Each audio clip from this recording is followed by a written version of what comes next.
What's up, everybody? So I've been working on this Volkswagen Beetle. It's a 2003, and I replaced the engine on it. It jumped timing and bent valves in the motor. I'll show you that in a minute. I have it opened up to show you the old motor. I got the new motor already installed. There's several other videos on that. You know, I got the whole car put together and I was getting ready to start it. And the new motor that came from the junkyard, being new to this car, obviously, it was a used motor. It had 137,000 miles already on it. It came with this oil drain plug right here. And I went and bought this one. And this is an 18 millimeter head and it has a washer on there. See it? So it has this washer on there. If I'm trying to get it off one-handed, it's a little tight on there, but it should come off. Let me see if I can get it.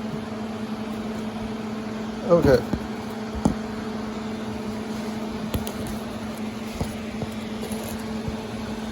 So here's the washer, and you can see it had been tightened down pretty hard before. See the groove into it where it was tightened down.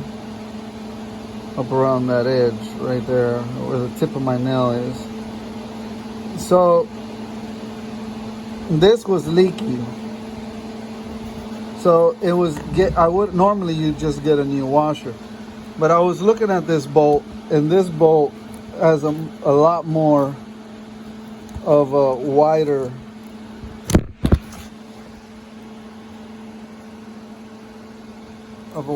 head on it than this one. And up under here on the oil pan, right, make sure this doesn't drip on me. Up under here on this oil pan, it was hitting this bolt right here when you would go to tighten it. And I don't know how well it'll focus if I get closer, but right there you can see the mark where it was hitting. So you would try to tighten it right there, right? And even though you were trying to tighten it,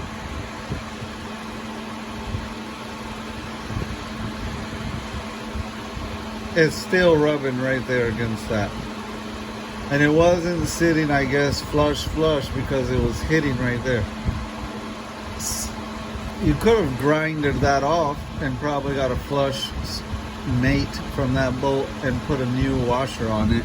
A new one of those washers, and then you could have reused this bolt, right?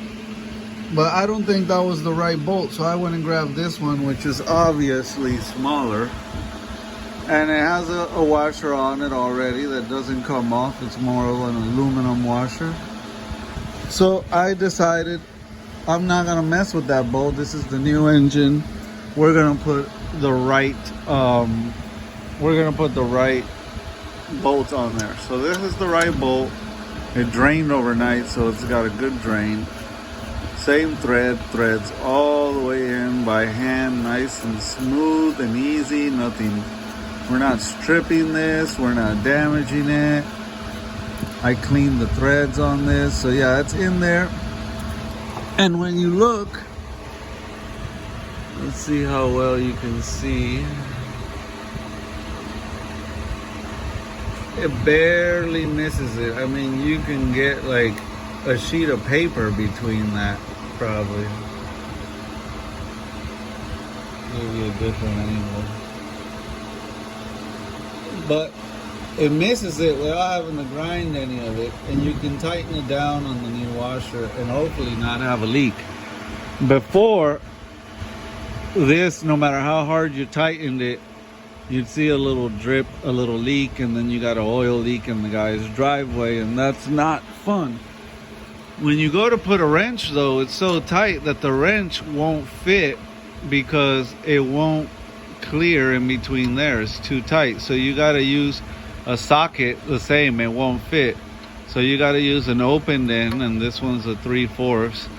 And this is the bolt that they would give you at O'Reilly's Auto Parts if you went in there and told them you have a 2003 Volkswagen Beetle.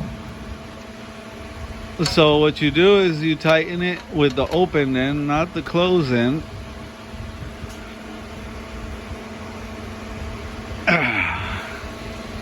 And that's nice and tight. And just to show you one more time. Yep, that's it. That's all she gets. So you can see here from an angle. Let's see what's the best angle to show you guys. The crush washer is crushed. It's nice and tight. We're not going to have any leakage, slow leakage from here.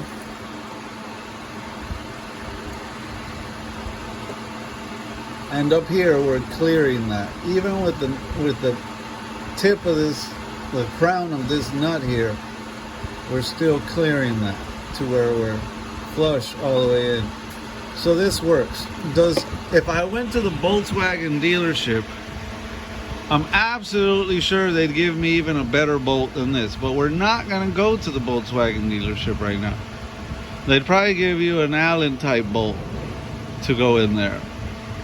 So that's the best bolt I could get at my local O'Reilly's Auto Parts. It gets the job done. It's much better than this style bolt. This style bolt is way too wide, and that washer, that it's like a soft plastic type of washer, is not as good as this aluminum one.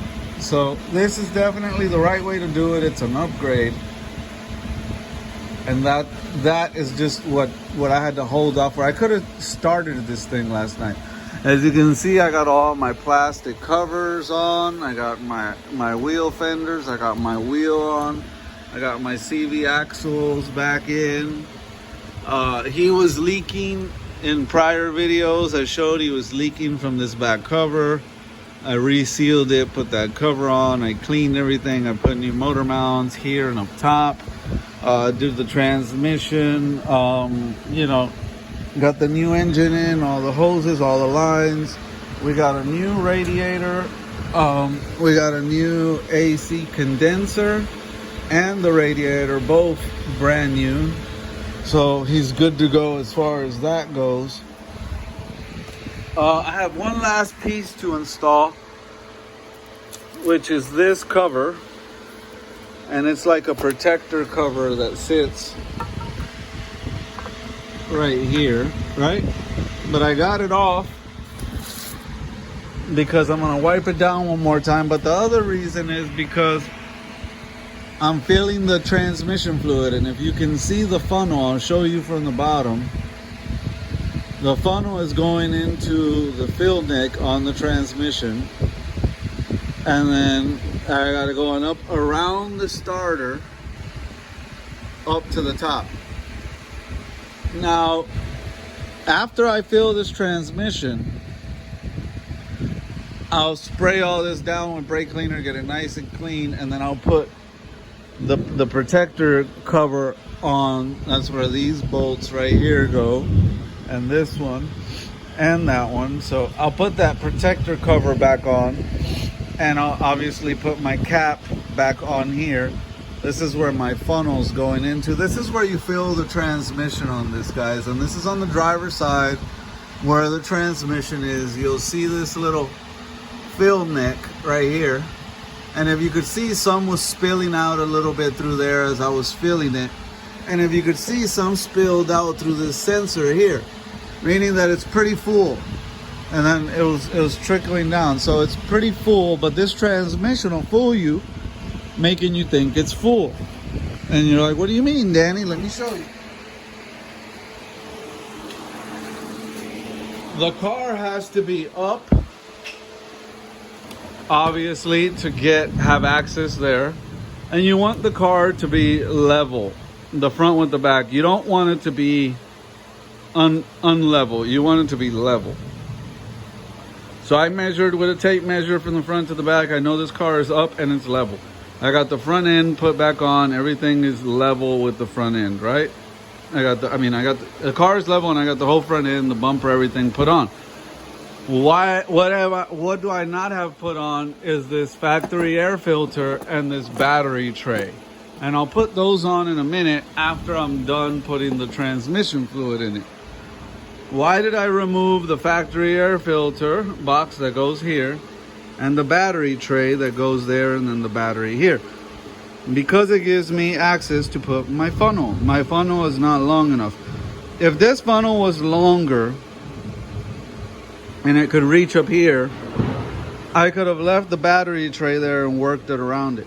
But it wasn't long enough. I could have taken a piece of hose and added the hose to the bottom of the funnel to that connection on the bottom and got the length that I'm looking for. But I didn't have a handy piece of hose that would fit laying around. So for that reason, I already had the engine and transmission out. So the air filter box on the battery tray was already out. So I just didn't install it until I got to this point. I will install it after I'm done filling the transmission. So now that I got that oil drain plug, the next step is to put engine oil in it. I already have a new Wix oil filter on. I already replaced that. Now I need to put engine oil in the engine. I need to put, obviously, coolant in the engine. I got the cap off, ready to put coolant in it, right? And I'll put the coolant, I'll put the engine oil, and then I'll start the car. And some of that torque converter will spin and suck some of that transmission fluid down. So once that transmission fluid has been sucked down, the car will come up to temperature, the transmission will come up to temperature. I can check the temperature on my scanner, and I could also check it with an infrared checker. So I point this little red laser dot at whatever I'm pointing it at, and it's going to give me a temperature to whatever I'm pointing. So I'm going to be pointing this at that transmission cooler. I'm going to be pointing this at the transmission on top, on bottom. I'm going to be getting a good temperature reading of the transmission. And I'm going to be inside of the car, and I'm going to shift through the gears from park to reverse to neutral to drive. I don't know if this is a 3-speed or a 4-speed, but you're going to go through all the gears. Yeah, so you're going to go from park to reverse to neutral, drive to the 3, the 2, and the 1. And you're going to hold about 15 to 30 seconds in each gear with your foot on the brake. I got the e-brake up so when I lower the car, it doesn't roll back, but the e-brake ain't doing nothing. You're going to sit in the car, start it up, put your foot on the brake pedal down there, right? Holding the brake pedal, take it out of park, put it in reverse, we'll leave it in park 30 seconds, then in reverse for 30 seconds, neutral 30 seconds, drive, number 3, 2, 1, all of them 30 seconds, go back up, put it in drive. Check the temperature underneath again. And that's why I haven't put this tire on, because it gives me access over here, not only to bolt that bolt and that bolt when I put that cover back on it easier than having the tire here in the way, but also because I can point this right here at the pan and get a good reading as it's getting hot. Now you say, what temperature am I looking for? I'm looking for anywhere around upper 90s to 100 degrees Fahrenheit, right? And at the whole time that I got it running, I still have all this funnel there. So you're saying, Danny, hold on. What do you mean you're gonna have it running like that? Yes.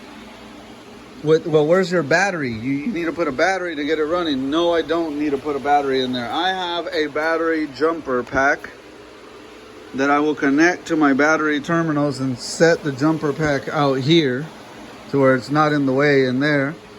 And that air filter box, I will have the mass airflow connected. I need to have that connected, or I'm going to trigger a check engine light. So I'll plug that in, but it'll just kind of be sitting there with that plugged in. No battery, jumper box out here. And I'm checking this thing.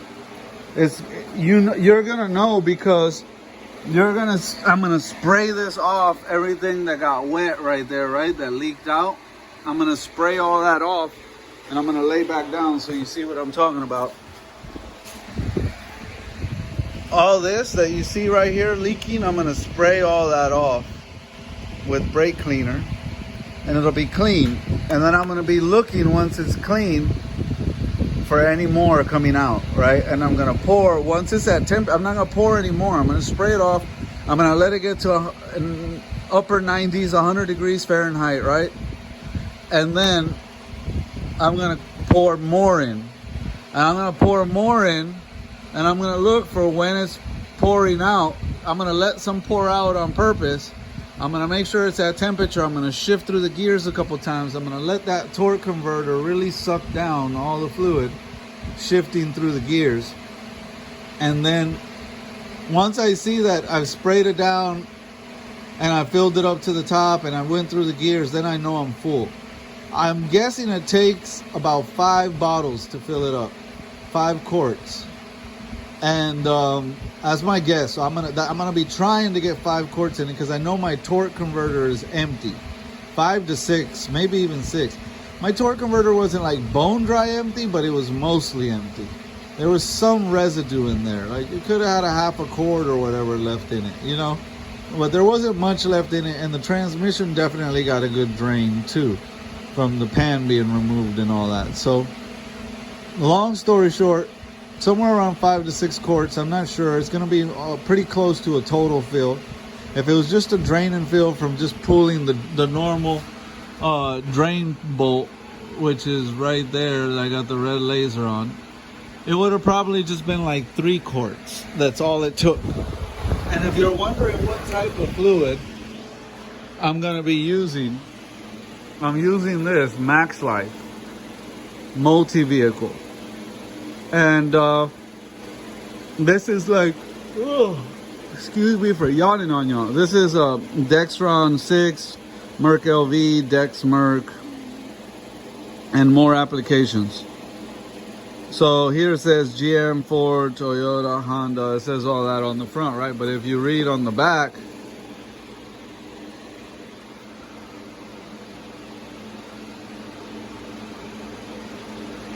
Volkswagen right there. I don't know how well this camera is focusing for y'all. There you go. Volkswagen, Audi, Mercedes. So it's compatible with Volkswagen, Audi, BMW. This is compatible with a lot of different vehicles. How do they make it compatible with so many vehicles? Nissan, Hyundai, Toyota, General Motors, Ford. I don't know. I honestly don't know. You know, would you be better off putting the original fluid that like Volkswagen would sell you? Yeah, you would.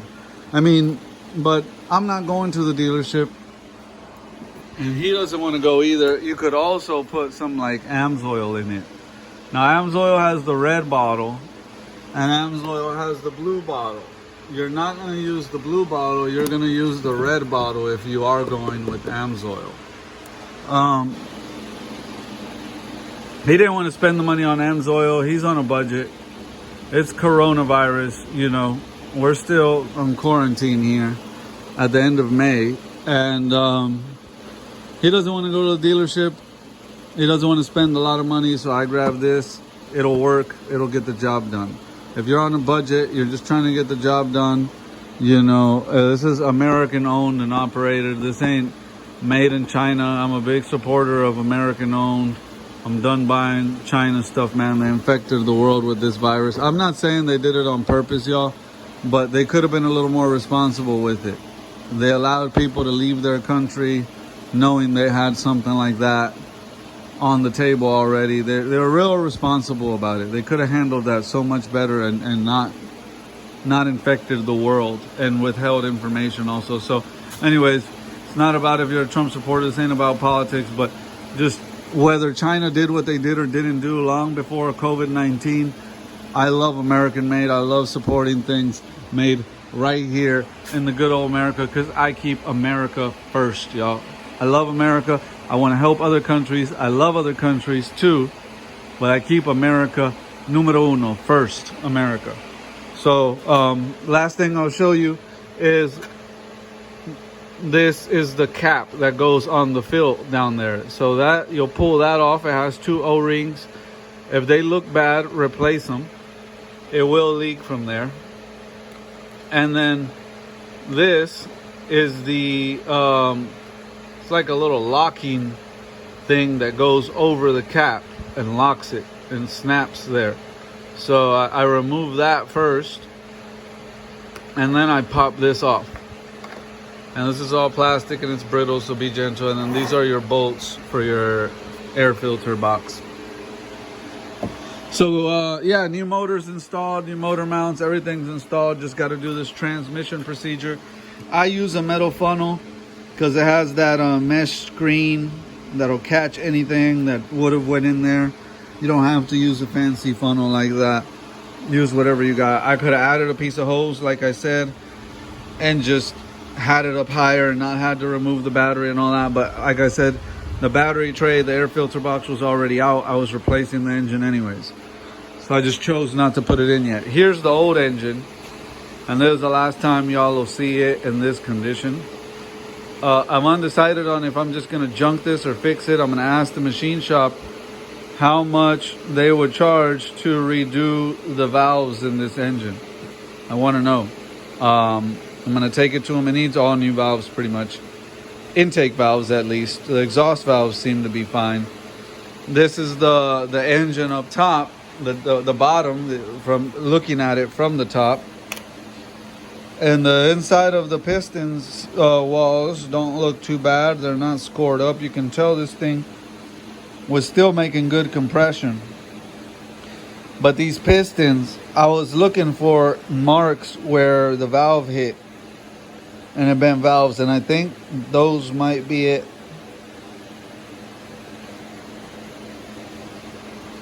I could be wrong, but that's what I was under the presumption that that's what it was it.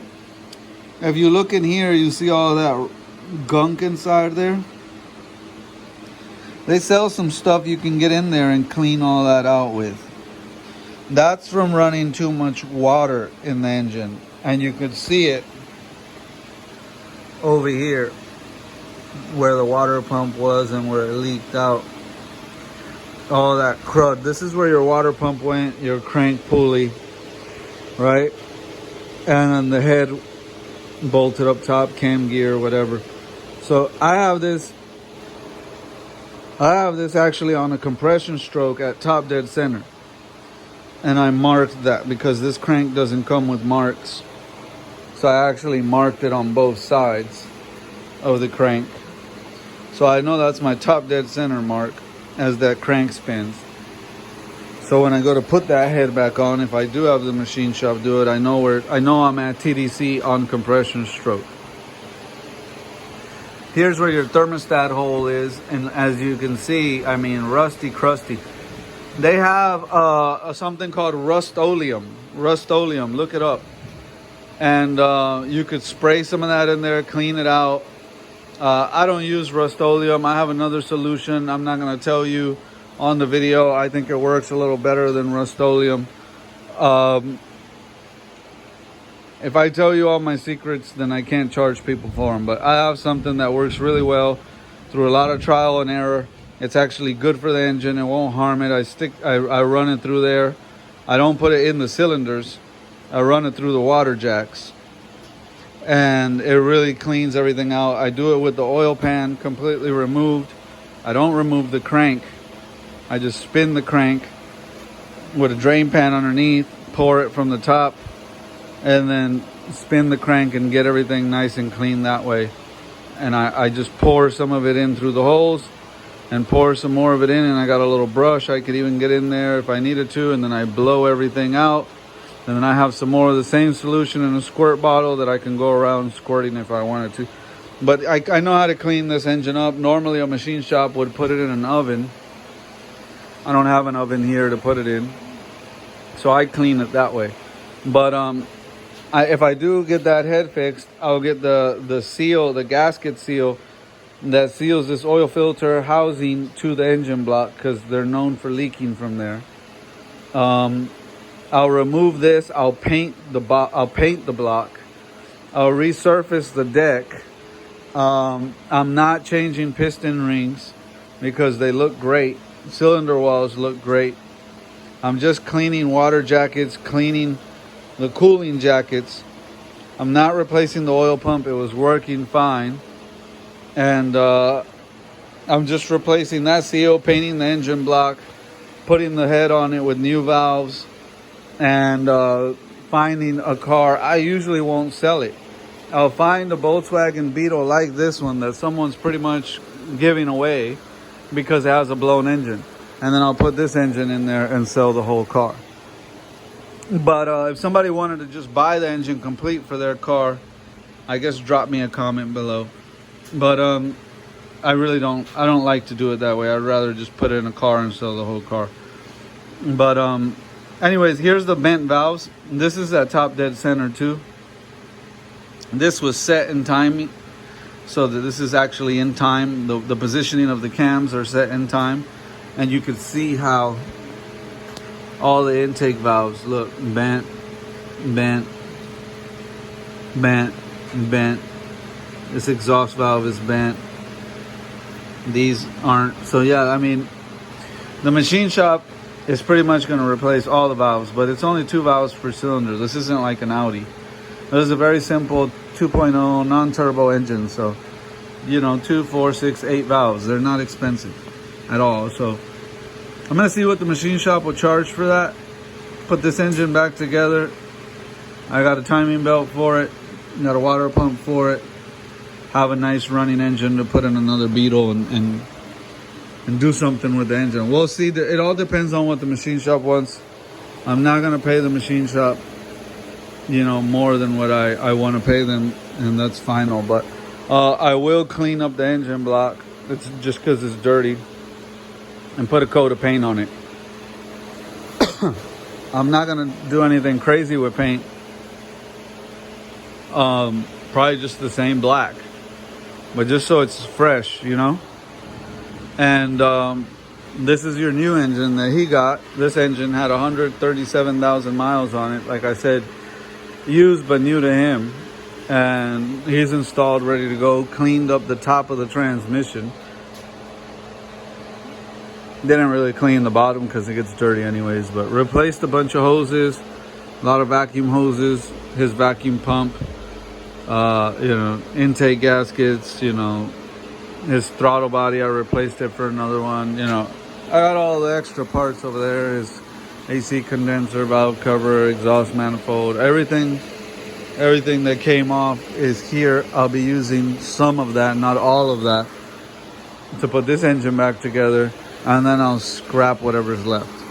Yeah, I didn't want to make the video too long. I just wanted to pretty much show in the video what is the procedure for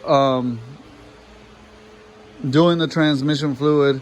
Important to look that you have the correct oil drain bolt.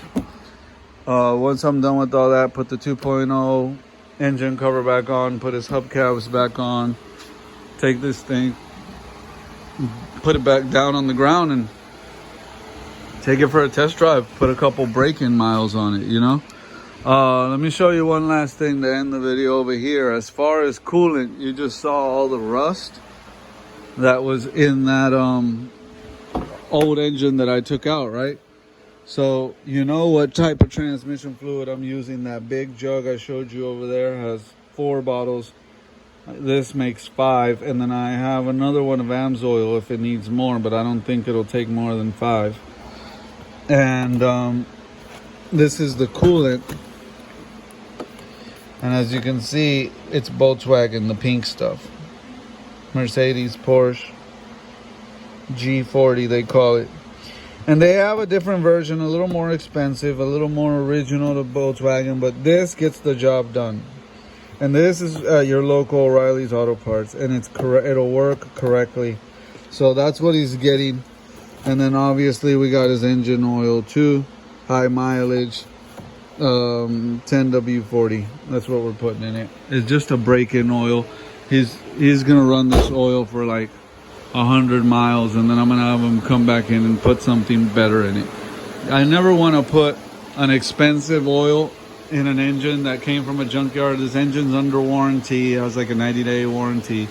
So if something was wrong and the engine needed to come back out, you don't want to find out that you just spent money on expensive oil. So I always say, start the engine up with cheap oil.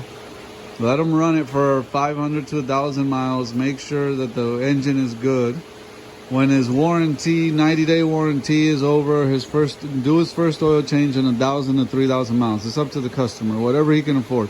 But don't let him do it in more. Don't let him be gone for more than 3,000 miles. Once, turn this off.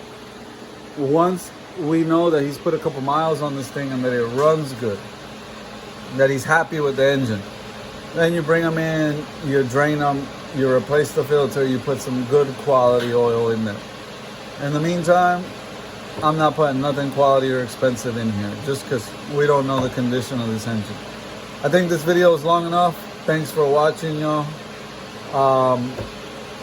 I don't think I'm gonna make another video on this. I may or may not. I may make one driving it around, but I would definitely wanted to make a video showing it put back together and discussing the transmission fluid, how you do it. I don't think there's that many good videos out there on how to service the transmission properly. How to drop the pan, pretty self-explanatory. Replace the filter, the gasket, but the filling the fluids. And like I said, you don't have to remove the battery tray in the airbox. Just get a funnel that'll reach. If it doesn't reach, get one with a hose, a rubber hose. Make it reach down there, and you can do it from up top. Just work your way around the battery tray. Thanks for watching, y'all. I'm cutting the video here. Like I said, may or may not make one of it driving. We'll see.